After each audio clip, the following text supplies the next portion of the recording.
our kids walk down that path to go one way or the other way. These kids are not always destined for greatness or always destined for doom. They're not.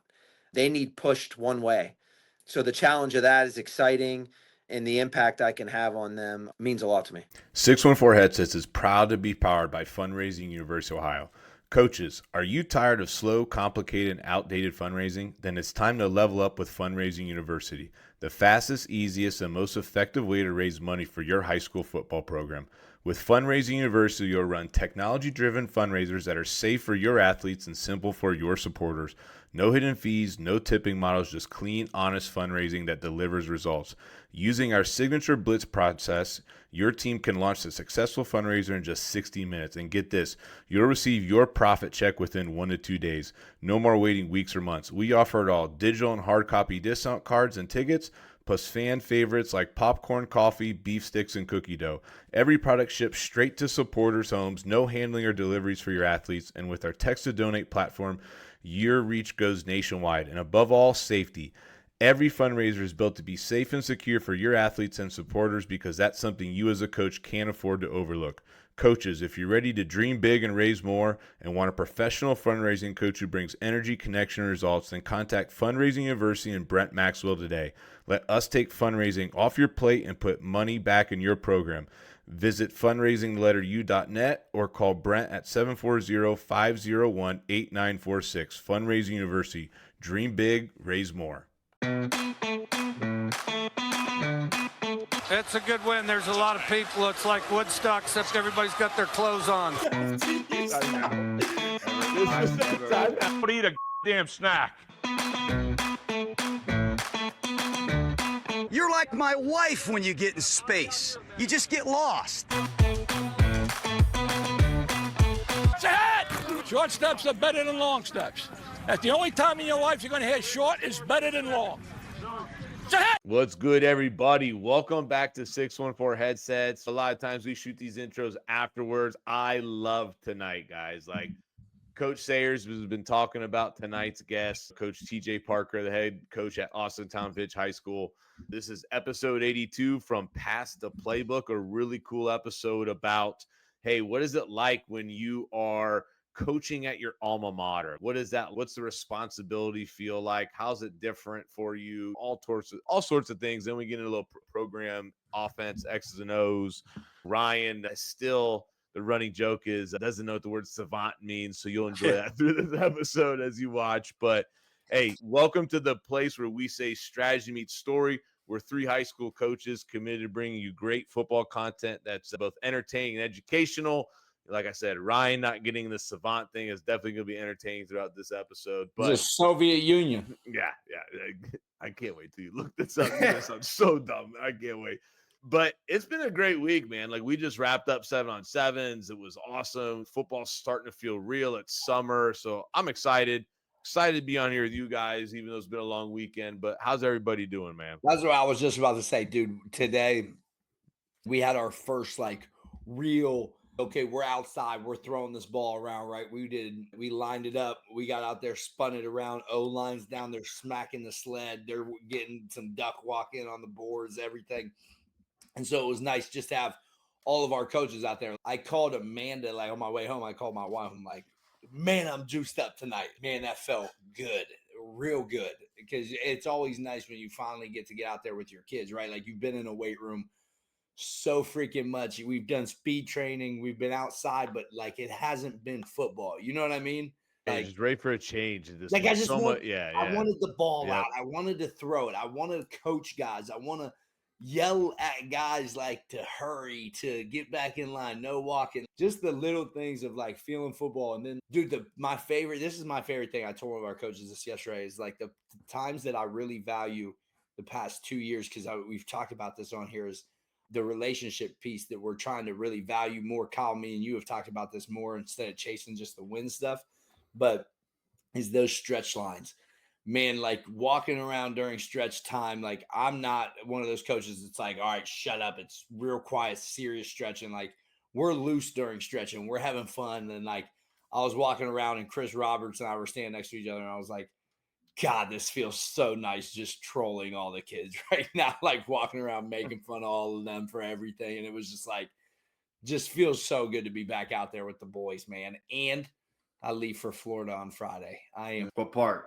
Davenport. We're staying That's at a hotel that has a water park attached to it. That's And a nice little bar right there attached to it. I like that too for the adults. It'll be fun, man. I'm jealous.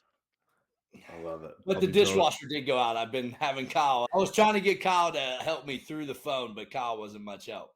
That's not true. I'm joking. Kyle was help. Kyle was help. I swear to God, Kyle was help.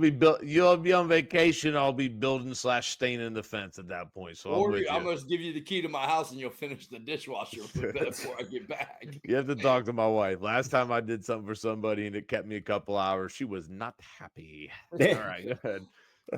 Donnie, how's your week, brother? Big week for Donnie. There's been a lot of exciting stuff in the White household. Yeah, 2 brothers graduated from college and high school the past week, so got to watch that for the youngest from high school this past weekend. Short week at work, and then just about a week away from practices, less than a week when this comes out from first round of practices. But big week for wife and I. We find out tomorrow, which is Wednesday for everybody that's listening on Thursday, boy or girl. So we get a nice surprise tomorrow. We're gonna know right away. We're not gonna wait. Do some Those are envelope tense, thing. exciting times, man. Enjoy it. I like that. You're not doing the thing where you're not saying a gender, right? Like it's boy or it's girl. Yeah. All right. I was just making sure. Yeah, it's true. You never know. He's a progressive kind of guy. You know what I'm saying? It's Yeah. 2025. I have no issue with how you live your life, Donnie, but I've seen some people call their babies they, them instead of boy, girl. I don't get down like that in our house. I was just letting you. I was just asking. Listen, boy or girl, we'll figure it out. But we're not doing any surprise. But we're not. What's it called? Our parents are just on the edge of their seat because they're like, oh, like you find out Wednesday what time you're gonna call us. No, like you can wait a little bit. I think that's the hard part, dude. Your mom wasn't too excited about that. Pissed. Donovan's mom's a G, man. She'll probably gonna get it out of him, so I believe it. So I told her, I'm like, I can't see you between Wednesday and yeah, Sunday. you're gonna have to duck her. She gonna get it out of you. But I stole Donovan's thunder with the roadmap, but that's all right. It just happened. So let's get into this. It's Donovan's last locker rockers have been pretty interesting, right? We went from kill 'em all, whatever. I'm excited. I don't know where he's gonna go with it. That one was unreal. Like the most sentimental thing. To be honest, happy, but kill everyone. I did spend some time researching and learning about him. It was really interesting, but it is the max effort locker rocker. Let's do this, Donovan. Go ahead, man. Football coaches, listen up. You spend hours in the weight room and on the field pushing your athletes to be their absolute best. But are they fueling their bodies with the right supplements to maximize performance and recovery? Max Effort Muscle provides safe, trusted, and effective supplements designed specifically for athletes, trusted by the Division I strength coaches and top college programs across the country. Their lineup includes everything your team needs to train harder, recover faster, and perform at their peak, from whey protein, amino recovery, creatine monohydrate, and NDR hydrate. Listen, everybody knows football is won in the trenches. Don't let poor nutrition be the weak link in your program. Reach out to them today and get your team on Max Effort Muscle. They work with any team, any size, any budget. Visit maxeffortmuscle.com and email Tyler Treadway. His email is treadway@maxeffortmuscle.com to learn more about team pricing, partnerships, and get a custom package made for your team for as low as $250. I'm going to take it back to our guy just a couple weeks ago. I found a nice classic quote from, again, the great General James Mattis from a couple weeks ago that rocked your guys' lockers. So this one, I think I don't like as much as the first one. That's like an all time, but this is good. This one says, in this age, I don't care how tactically or operationally brilliant you are. If you cannot create harmony, even vicious harmony on the battlefield based on trust across lines, across coalition and national lines, and across all different lines of life, you need to go home because your leadership is obsolete. So I think as coaches, if we can build, like we can all have the best game plans, and we can all be thinking about that now from June through August of the first game. If you can't build harmony, or as General Mattis says, vicious harmony, where it's something so violent but so cohesive on your team, whether that's a bond or a team culture, this is your last push to be able to do that, right? Whether it's with your unit, your side of the ball, your team, this is the last push to do it because your plans, your offensive game plans, your defensive game plans, your creative blitzes aren't going to work. if these kids aren't willing to lay it down with everything they have for you as coaches and vice versa outside of the game plan and strategies. Vicious harmony, I think, is a great phrase for military, but also football. Vicious harmony. I love it. I can't wait to pull that out later. Vicious harmony. Let's go. I love that. My locker feels rocked. It's good, man. But hey, we hope you enjoy this from Past the Playbook with TJ Parker. We'll see you guys. Look at the Fitch thing in the background, though, baby. Go Falcons. Here we go back again, though, with the one that I've been waiting for so long. Coach Parker's he's been ducking and dodging me. I don't know what his deal is with the podcast, but he hasn't been one to do it. So I guess I've hassled him enough to be able to get him on here. Super excited to have him on here. Coach Parker and I go way, way back. I remember I was like probably 6 or 7 years old, and Coach Parker was working a youth camp that I was at Fitch High School. And then also fast forward to senior year, I got that Coach Parker would work me out every 5:30 a.m. We'd be at the gym. He would be there killing the workouts. We'd be the early birds. Who was it? Antoine Harris, too. Tyler Hewlett. We had a little crew that came. I still have that picture. We had a little crew that went up there. I remember it would be snowing. Coach Parker and I would still make it through even when school was canceled. But excited to have him on here. Coach Parker, talk a little bit about your journey and where you've been playing days and coaching wise. Oh boy. Playing days, obviously. I know we're going to talk about that here, but I graduated from Austintown Fitch. Then I had the pleasure to go to Bethany College. From there, I graduated in Fitch in 2003, then played at Bethany from 2004 to 2007. After graduation, I was fortunate enough to come home and Coach Wally Ford. I played all three sports here, football, basketball, and baseball. And a mentor of mine, a former wide receiver for Fitch, asked me to come on his baseball staff. I joined them. Then I started coaching football. And then I wanted to grow a little bit after coaching you and some of your guys' classes and the classes after you. I wanted to grow. I knew I wanted to be a head coach. So I ended up going to Westminster College. I was there for 5 years.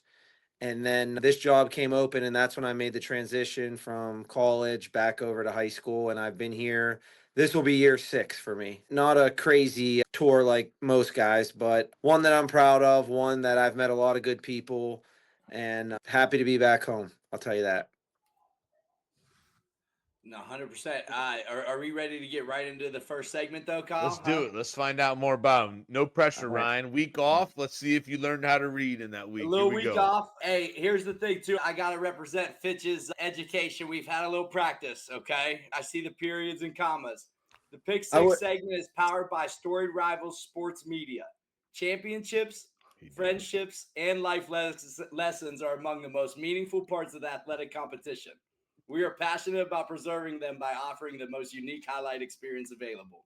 That's right. Story Rivals delivers your team's content with services designed to change the way you experience these unforgettable moments now for a lifetime. Story Rivals now offers a complete team apparel and player shop customizable to your program. Contact us by email at info@storyrivals.com. Schedule an appointment with them. Get yourself set up for your player shop. Get things rolling this summer. Ryan, I'm so freaking proud of you, man. How many times did you practice? Hey, I've been working on that, honestly, relentlessly all day today. The change up from before to now, I know there's been practice, and I am so proud of you. It was more for TJ. So that's why I did that. Ryan, I want to call Story Rivals tomorrow just after hearing you do that. I appreciate phenomenal. it. I'm glad. They probably would have got some more business if you didn't keep screwing it up so much. Man, that's probably right. You're probably 100% right with that, Kyle. All right, let's get it. Coach Parker, my first question for you is, who was the number one coach that had the biggest influence on you throughout your journey so far? It could be player-wise when you were playing for them or when you were coaching, and give a little story on why they might have made that big impact on you. Man, that's a great question. I'll answer that in 2 parts. There is a time when you're a player that there's those people that just stick with you, that you feel the connection with as a coach. And then at times they make you want to be a coach. And then there's that moment in your life where you decide to go from a player to a coach. And then you got to emulate guys on how they coach and what you want to be like. The easy answer with that, coaching wise, honestly, Scott Benzel at Westminster College, the guy's one hell of a coach. And it's easy to say that, but what he really taught me and what I found out, and honestly, what I owe the coach that I am today to, is how to run a program. You take good and bad from everyone you work with, and there's things I do differently than him, but overall structure, running a program, running his coaches from practice to the off-season stuff to what it's like to run a program like that, I learned a lot from him. And I brought a lot of those things to Fitch and then spun my way around it. In terms of the most influence, Ryan, I'm going to throw you in here. And guys, I don't know if I'd specifically talk about Ryan if it wasn't the podcast, but Wally Ford, I mentioned, he was like a second father to me. He was a baseball coach, former receiver here. As a person, he probably had the most influence on me, but coming through, Chris Inglis was probably my favorite high school football coach. And then after my senior year, there was a group of guys, Don Sherwood and Mark Presley. And this is where everything came in, what Ryan's talking about. And I don't want to drag this on too long, but they were financial advisors and they worked with NFL clients. I think right now they have over, honestly, guys, I think they have over 500 million they work with now, over 150 NFL clients. But at that time, they were getting started building their book. They were about 28. And after we graduated college or high school, they came back in the summer and they said, "Hey, you guys are going to play college football." We said, "Yeah." They said, "Do you want to get ready?" And we said, "Yeah." Never met these people before in our lives. Don Sherwood came home from being a Kansas City Chiefs trainer to come home to move back to Austintown and build with his family. And we woke up 4 days a week at 6:30 in the morning every day that summer and worked out. Myself, Brandon Polish, Mike McGlenn, who went on to Pitt. There were plenty of guys, Pat Bokish, Connor Dockery. And from that day, they had such an influence. And I went into camp in one of the best shapes of my life, running wise, not strength wise. I was a string bean, but the influence they had on me made me want to give back. And then when I got back and I was young and I could still do the workouts, that's when I met Ryan and his crew, who you could just see people who they want more and they look for many ways to want more. And they'll go anywhere, they'll pay any trainer, they'll be out at the field, they'll buy their own ladder. And then it was just like, "Hey, you guys are going to college. Let's wake up every morning." And Ryan said, I think I got pictures of Ryan's car stuck in a snowbank and like half of our workout was pushing that out. And it's just funny. That really had an impact on my life and wanting to give back to kids from our community, kids like myself, like Ryan, who didn't grow up with everything perfect. And you need people in your life to kind of help guide you down the right path and allow you to be a successful member of society. And you always think in your head you'd be fine, but it's those people who had the most influence on me that I'm very thankful for today. Hey, we uncovered he was a part of the prison crew after he left you. So it Yeah. sounds like he still needed you after all those years. So something happened between the dedicated days of 6 a.m. there and to turn it into the prison crew. So he needed you, it sounds We like. got out of the prison crew, though. We were the only one to make Listen, it out. the one thing you have to know about Youngstown is like when you're inside of Youngstown, everybody's Youngstown, so you're contained. The second you leave Youngstown, you have to fully represent Youngstown. So everybody knows you're from Youngstown. So that's when your personality really takes off. And I've gotten so many texts from coaches and people in Columbus that Ryan Sayers is a billboard for Youngstown. I said, yeah, he probably is down there. No, it's hilarious. Coach, my first question, none of my questions will be football related, but my first question, we just had Memorial Day, right? 4th of July is coming up. Labor Day will be here eventually. What's your go-to menu item that you cook or bring to a cookout? What's your signature thing that you're saying, all right, this is exactly what I'm bringing? Man, honestly, Coming you from the got dude who doesn't cook anything, Me? grew up in a life on a golf course where it was fully This catered. dude's never Time cooked a out. meal in his I life. went to I'm Donovan's. the best cook between all three of you, and that's a I fact. went Yeah, to it's down, I don't know how Donovan's you're- brother's graduation party. Phenomenal. Donovan grew up on a golf course. And Donovan, tell me if this is true or not. Your wife, quote unquote, said you guys were afraid to buy a gas mower because you both were afraid to put the gas in it. No, I don't want to buy a gas motor because a gas lawnmower is a pain in the ass. I want the So the electric one. coming from the guy that probably buys whatever he brings. So Coach, there's no Wow, pressure. you Go you ahead. grew up on a golf course. You went to Miami of Ohio. Fitting. All right. And you want to cut your grass with an electric mower. No type of Youngstown grit. No, No man. jam, no grit in this guy. No, not at all.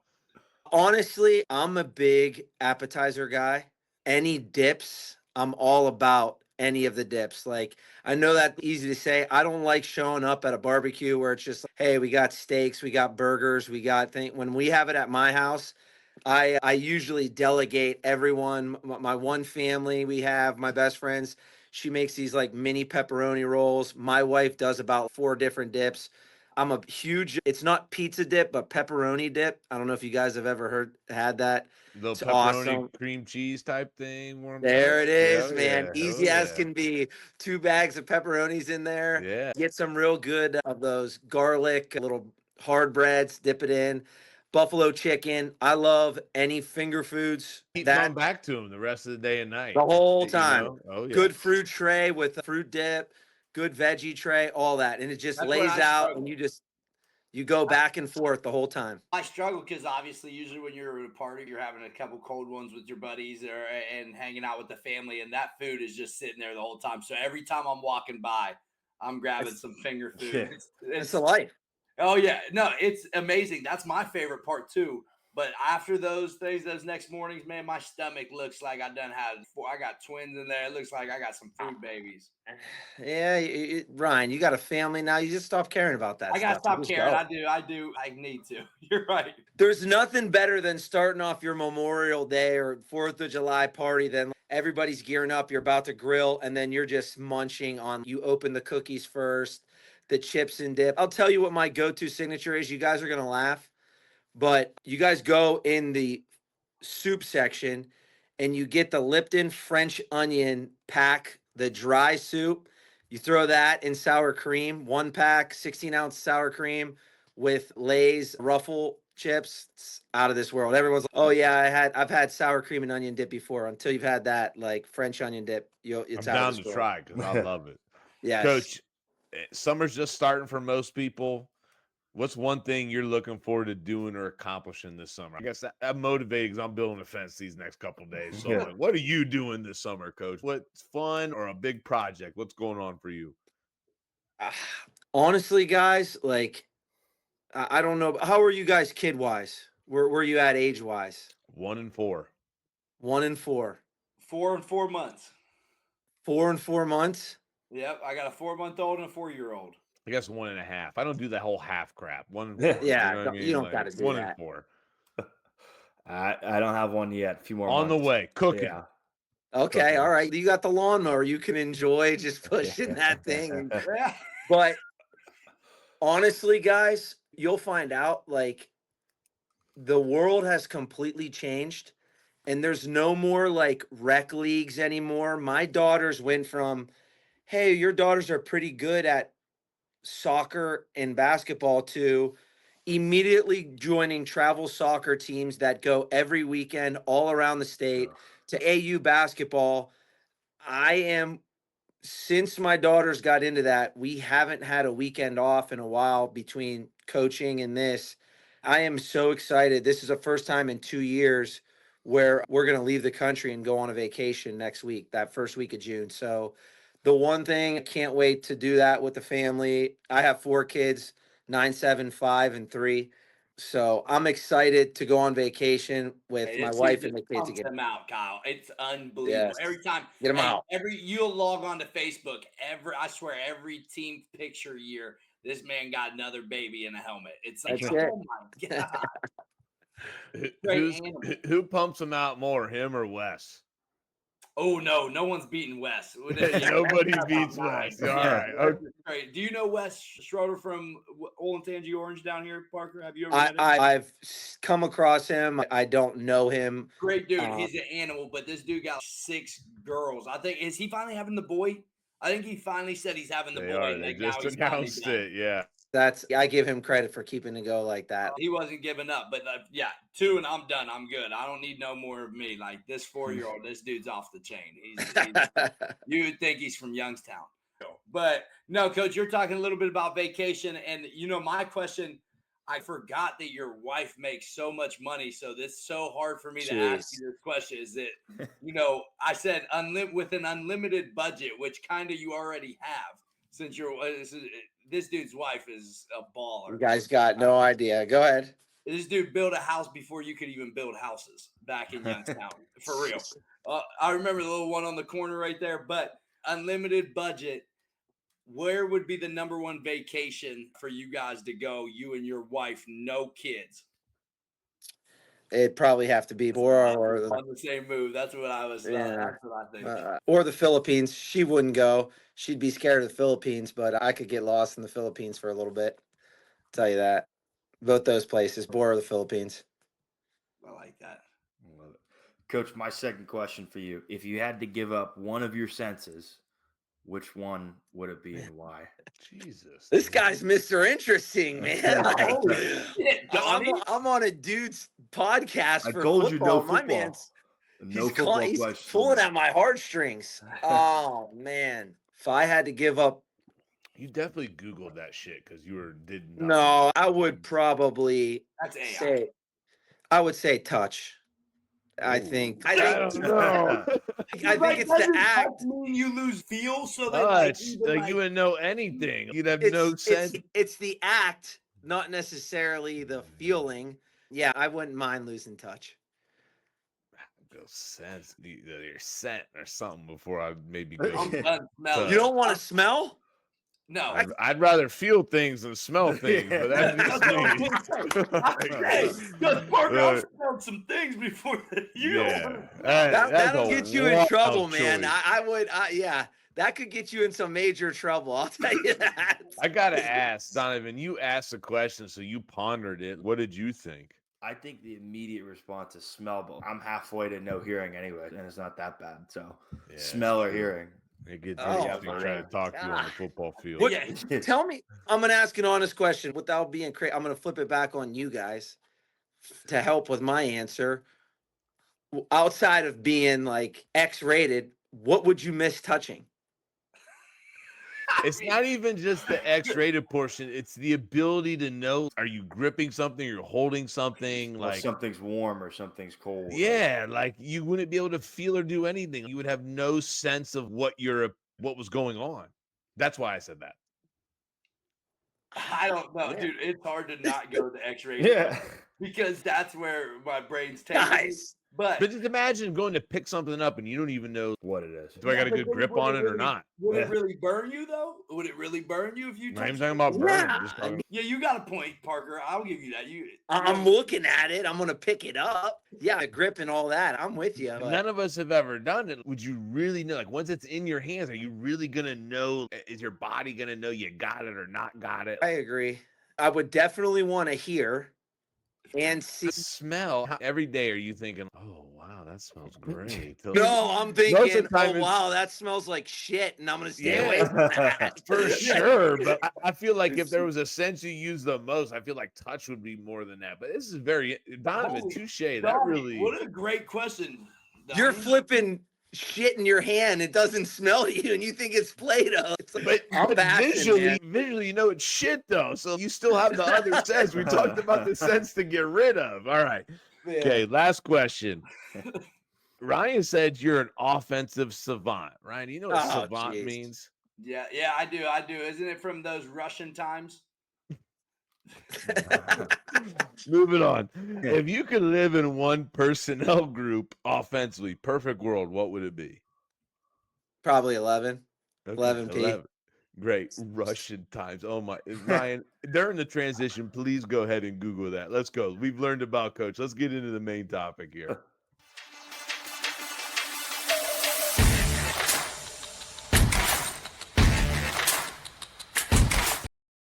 Main topic for Coach tonight is all about coaching at your alma mater. It's a program question as well that we're going to get into. Of course, today's main topic is sponsored by First Down Playbook. First Down Playbook is the nation's leading playbook and play design software. With over 35,000 professionally drawn editable team plays with notes and full playbook start from, you'll be on your way to getting edge over the competition. First Down Playbook could be your entire team management system with practice schedules, scripts, custom quarterback wristbands, and more. If you use the code headsets25, you get 15% off. Don't think because it's May, about to be June, that it's too late for this. It's an easy system. It's a cheap system to get into place, and it's efficient for you and your program to just play around, to build a whole new playbook, whatever it may be. It's not too late just because we're starting summer. Get in with First Down Playbook. You still have plenty of time. Coach, Coach Parker, get them Austintown little Falcons on there. Yeah. First Down Playbook. First Down Playbook. Headsets 25, 15% off. Did we get rid of the little Colts? Oh, geez. Here we go. Let's right, go. Next question. Sorry, Donnie. I had to do it. Coach, I want to ask first, just coaching from experience coaching alma mater. So I coach handling with Coach Stout. That's my alma mater. That's the only place I've coached since I graduated college. You went there and you were assistant coach, and now you're running the program.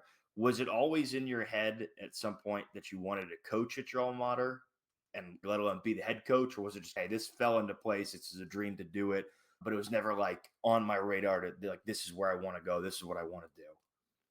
No, I made that decision my senior year in college. I think probably just like Hannah Lincoln, like when I left Austintown Fitch, I thought like Austintown Fitch was just so high. Going from Austintown Fitch to a Division III college, stadium bigger, more fans there, and everywhere we traveled, the same thing. I put Austintown Fitch on this pedestal until I got back and realized it's just the aura the school makes it, the town makes it. But in college, it was, hey, do you want to? I sat down with my head coach, and I was looking at doing some GA jobs, but I really did not want to continue going to school. And then he sat me down and just said, hey, if you're not willing to travel the country every 4 years, good or bad, he said, I would look at, going home and setting yourself up, or going to a place where I was going to all those job fairs at that point. And that really changed my mindset to want to have an impact. And then right when I got home, I knew I wanted to impact the community that meant so much to me. So that's when I really wanted to push for the head coaching job here. And the truth is, and I don't know if you feel like this, to be a head coach nowadays, it's so much work. And I know this sounds crazy, but I try to give everything I have to the school, building the program that my kids are growing up in. I have 3 daughters, so they'll never put on a helmet. But whatever I could do to make Austintown, the school system, and the community better and make those memories more enjoyable is a huge goal of mine year in and year out. But I honestly couldn't imagine doing as much as I do somewhere else, if that makes sense. That's really what someone else's community, someone else's team, it would have to be for all the right reasons. But in the headspace I'm in right now, I just couldn't imagine making the sacrifices that I make for a program that doesn't mean as much to me as Austintown does. I love it. I talk with, this might be my 4th year coaching. It's the same staff, relatively speaking, same head coach, a lot of same assistant coaches when I was there. And I tell Coach, I'm not a teacher, so I don't get the summers off towards that end, like training camp time. And so my wife hates when I say that she's a teacher. Yeah. Like I said, just to piss you guys off. I take half my PTO that I have for work in July and August. And same thing you said, I don't think I could do. I don't know if I can imagine myself doing that at a place that isn't my own motto. I don't think I can imagine myself doing that. Yeah, and that's just from my perspective. I say that just as a head coach. Like, I would love to be an assistant coach just with the guys in the room and doing all that and being able to come and go. But the responsibilities that a head coach carries is just a lot of sacrifice, a lot of when you're starting a family, a lot of time away from them. But like you said, when you're giving up the ability to make more money and do all that stuff that you can be doing for something, it's got to mean a lot to you. And what do you want to say, baby? The land, that's got to mean a lot. I feel like for me, I agree though, Coach Parker, with you, what you're saying, because when I left Fitch, there was not one thing that I thought was like anywhere close to as good as Fitch was. Like when we, especially like after the senior year that we had, and just seeing how crazy the stands used to be then. And then I went to Ohio Dominican. It's maybe a third or a fourth of the size of Austintown Fitch when we were selling the stadium out. And for me, I feel exactly what you're saying until you do get into that role and then you do get into that spot.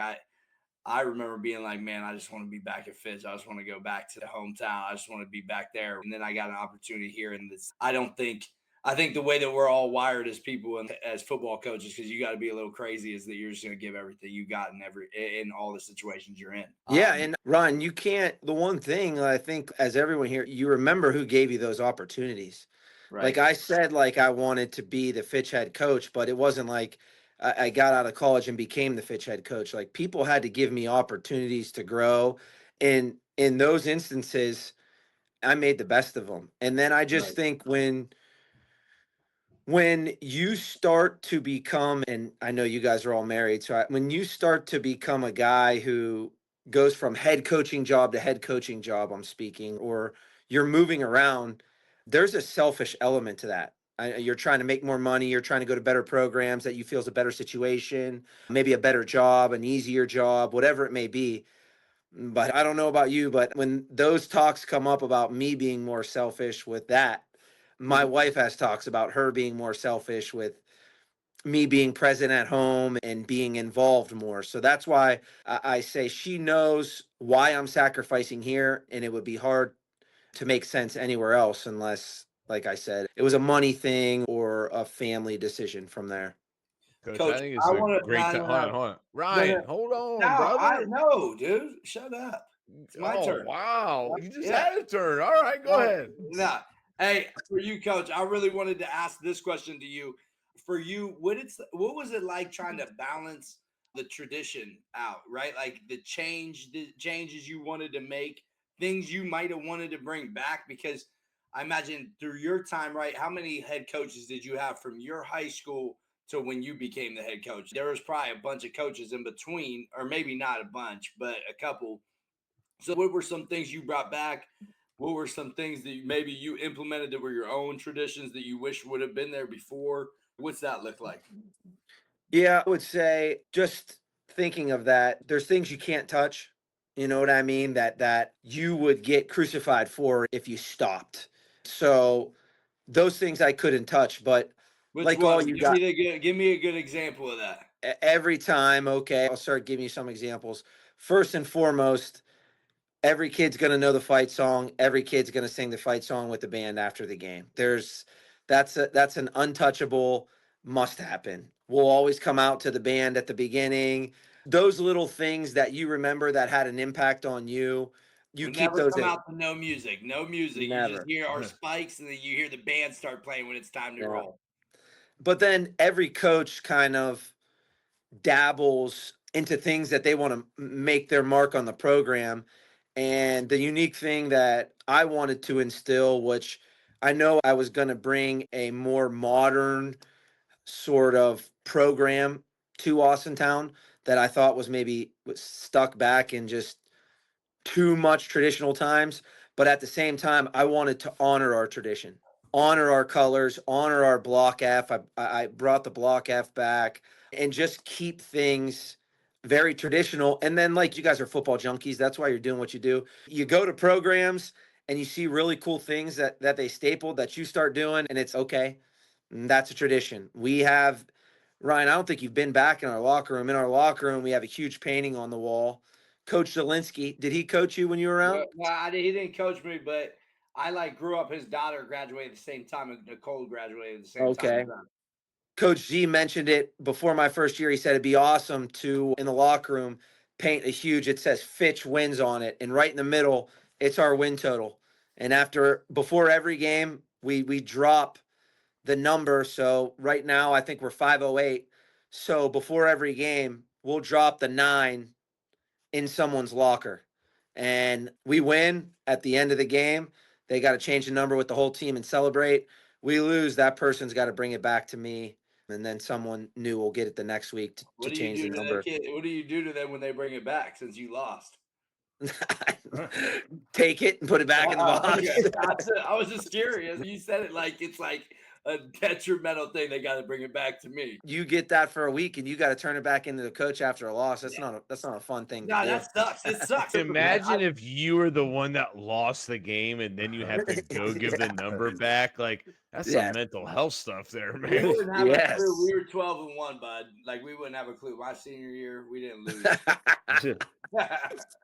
Coach, I got a question. It's just kind of like with everything that went on and, the whole what you've talked about, was there ever like a full circle moment? Like it really hit you, like a big win, rivalry game, I don't know, anything that was like, man, I'm the head coach of fulfilling this dream of being back at my alma mater? Yeah, I think just a full circle moment was opening game that year. Like, eh, you get the head coaching job, and then all you guys, when you're hired for the first time, you just go crazy and your mind doesn't stop. You want to make sure you're doing everything right. Practices, just go. What's the next? What's the next? And then it was just like right before that first game, going out, standing outside of our locker room, waiting to take the walk. It was like, whoa, I haven't done this from this perspective in a long time. And I'm about to run on the sidelines as the head coach of Austintown Fitch. That was one of those moments where I was like, wow. Outside of that, it just became coaching football and coaching ball and just building a program and really trying to every day trying to chase being whatever the definition of the best program in the state of Ohio and whatever people want to make that definition out to be. That's what I continue to chase.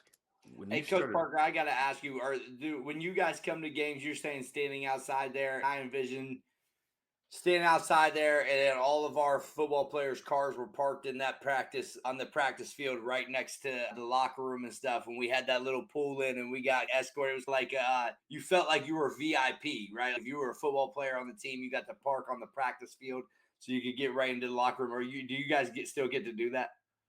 That is closed off, man. Okay, Closed off. Now, The all field good is things open. come to an end, man. You felt VIP Yes. when they would be like, yeah, come on, you're good. You're a football guy. Yes. Coach, how much, and maybe this is from when you first took over the program, maybe it still is now, how much do you try to relate with your players, your experiences at Austintown Fitch? Is that something that you try to use to build relationships with them? You try to keep that separate and let them live their own journey? You know what I'm saying? Is there a balance that you have worked out with that? Yeah, I think growing up in Austintown, we're the melting pot of Youngstown, and our school looks like the real world. So the thing that I always say is there's a lot of places that have it pretty good. They have money, their kids come from two-parent homes, everything's paid for, great boosters. You don't have to worry about much, just going and playing on Friday nights. I enjoy being in the fire. I enjoy running to the fires and trying to put those out and help guide these kids the same way that people tried to guide me when I needed guidance. So I think I can relate to them in that sense. And that's what I feel I try to draw back on. I'm not the type of person to say, oh, back when I played or when we did this or my team did this or we had this. I think everybody walks in their own shoes and takes their own path. And I just think, hey, I've been where you were once. We all have. I know the struggles you're going through.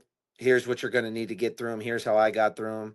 Let's try to make the best of this. And every day it's something new. It is. It's something new every day because there is also those schools that are less fortunate than us. I'm not sitting here with the woe is me attitude. It's what's tough about our school is we walk that line. Our kids walk down that path to go one way or the other way. These kids are not always destined for greatness or always destined for doom. They're not.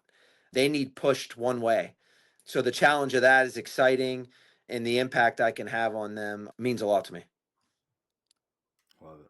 Coach, I got one final question for me, a little switch up from the alma mater stuff and the guys if they have anything else too. But I think we're in this time right now, right? Like you've maybe done some 7-on-7s or you're getting ready to or starting to have these early practices.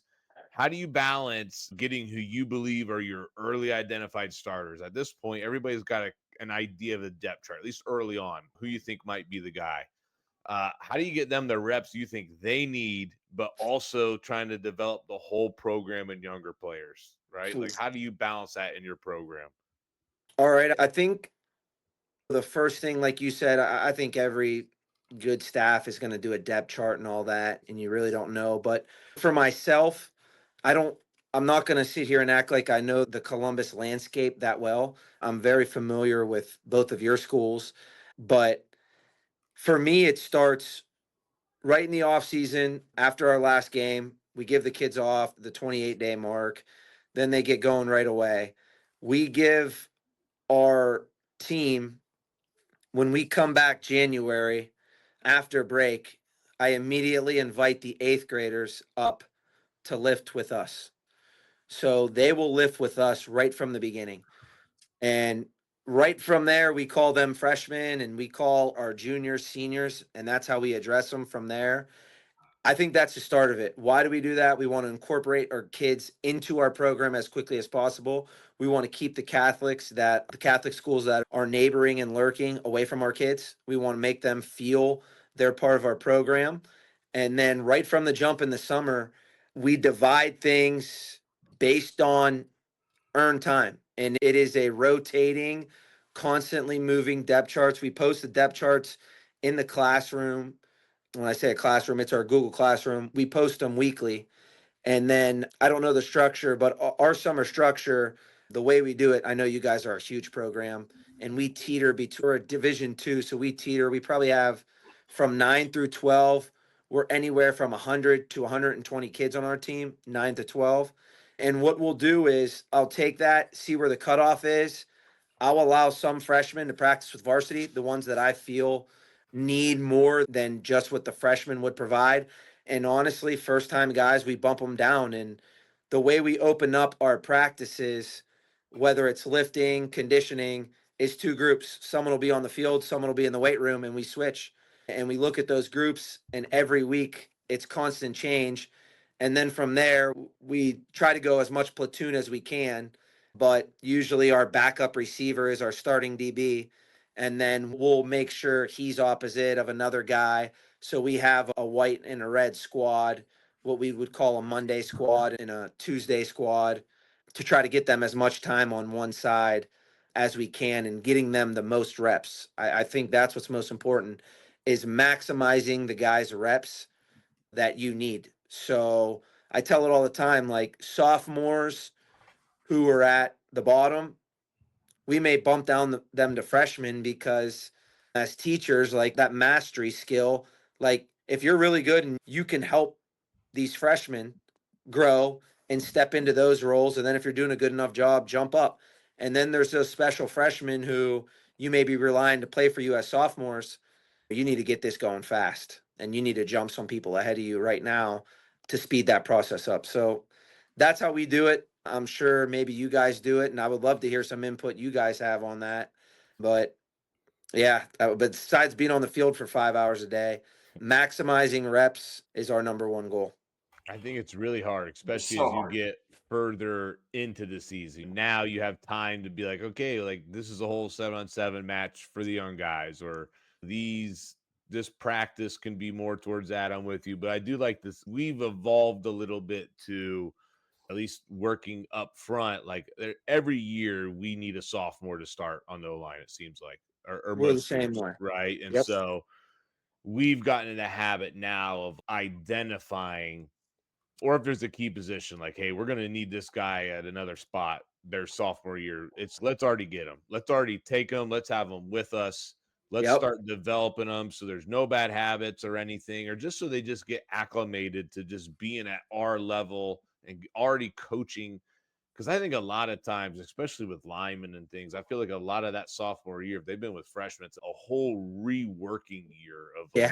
just getting things right. And it's no fault to freshman coaches. They get dealt a really hard job having to coach a lot on a very small, like one or two coaching contracts, bringing a couple guys if they can get them. And so That's one thing I agree with you on. And I think Donovan and I have made the point after seeing these couple early guys we've needed almost every year. Like, we're going to make it a thing now. We're like, every year, I think we're going to go down. We're going to pull the best freshman linemen up and just start developing them because we know we're going to need them. Kyle, if you guys have time, this is what I love to do. I love to get with coaches and meet and talk. I think one of the most impactful things that I did, which everyone looked at me crazy when I pushed it. When do you guys play your freshman games on Thursday down there? Yes. Yeah. So I moved our freshman games to Saturdays with the JV. Sorry, they moved to Saturday. They used to be on Thursday. Now both the freshmen and JV play on Saturday. Yeah, we do a doubleheader, and that's what I try to do. Is in Youngstown, every school's going down. There's not very many freshman teams anymore, so we'll get cancellations or whatever it may be. But I tried to tell them, like, we're not looking at this as freshmen in JV, because like you mentioned, at times you hope it's not a sophomore up front because that's tough. But for us, it's usually the sophomore skill guys are easily able to physically get into the game. They're running, they can hold that skill. And with us, like you mentioned, there's a huge difference when you're going against a freshman quarterback who maybe doesn't have the arm to rope a hash ball to the opposite hash on a comeback. And you can sit there, play slow, and pick it off. And then you get to varsity, and the kid's out of his break, the ball's there, and it's on his chest, and you're like, wow, that ball came. Or someone's running a bang post, and it's a true bang shot. Like, this young sophomores, I've never really seen that type of quarterback play or those routes or that timing at the freshman level. So what I try to do is tell guys, and you guys would know in your program, you may have position groups where you're like, man, we're really good at this position, but at this position, we got holes we're plugging everywhere. I try to move them up. Like, our freshman O line at times last year was starting the JV game, and they were the best guys we had. And I had sophomores starting the freshman game, and I simply went to the coach and just said, these are the lesser of the two. I hope you don't mind. And they never really did. So I love the fact that I can play with those games and make them free flowing. With us, it's been a quarterback issue depth wise. So we've had like freshmen playing JV quarterback and then bumping guys down to get them more reps. And I think those reps in the free flowing rosters are what's most important. Savant. Yeah. I told you, it's a straight Soviet Union.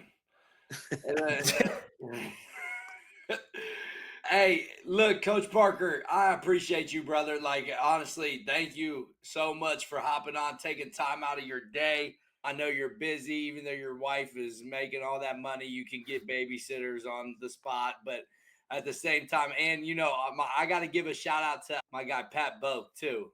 I know he's over there watching the kids. I know he is. That's the best guy in Austintown right there. But also, too, I go see Jimmy Fresh tomorrow. Parker, I go see James Hannes tomorrow. Is he coming back? Rumors is he's coming back. I don't know. He might be. I hope not. He has his shop down here. I hope not. I'd be devastated. But everybody, make sure you like, subscribe. Thank you for listening. Thank you for downloading. Make sure that you guys give us our recommendations. Give us a shout out. Let your people know. That's the only way we get to grow and grow this game. Coach Parker, thank you again. We really appreciate you, man. No, guys, I feel bad. It's taken me this long to get on.